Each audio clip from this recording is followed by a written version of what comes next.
উত্তর ত্রিপুরার ধর্মনগরে নাবালিকার উপর অশালীন আচরণের অভিযোগে তীব্র চাঞ্চল্য ছড়িয়েছে। ইতিমধ্যে একজন অভিযুক্তকে গ্রেফতারও করা হয়েছে। ধর্মনগর থানার অন্তর্গত পূর্ব হুরুয়া গ্রামে ঘটে যাওয়া এক মর্মান্তিক ঘটনায় স্তব্ধ গোটা এলাকা।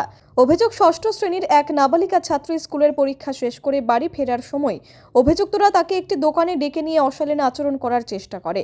পরিস্থিতি আঁচ করতে পেরে কোনো রকমে নিজেকে রক্ষা করে বাড়িতে ফিরে পরিবারের কাছে ঘটনার বিবরণ দেয় ওই নাবালিকা। ঘটনার পর মানসিক এবং শারীরিক আঘাতের কারণে নাবালিকাকে ধর্মনগর জেলা হাসপাতালে ভর্তি করা হয়। বর্তমানে সে চিকিৎসাধীন অবস্থায় রয়েছে। পরিবারের অভিযোগের ভিত্তিতে ধর্মনগর থানা এবং মহিলা থানার পুলিশ যৌথভাবে তদন্ত শুরু করেছে। অভিযুক্তদের মধ্যে একজনকে গ্রেফতার করা হয়েছে, অপরজন পলাতক। তার খোঁজে তল্লাশি চলছে।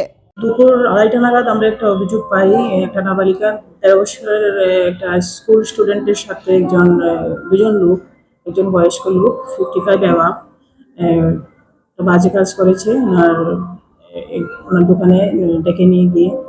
তো সেই পরিপ্রেক্ষিতে আমাদের এখানে একটা মামলা রুজু হয়েছে। মহিলা থানা, ধর্মনগর মহিলা থানা, case number 35/25 under section 74/75/356 within bracket 2/351 within bracket 2 351/3 within bracket 5 of PNS।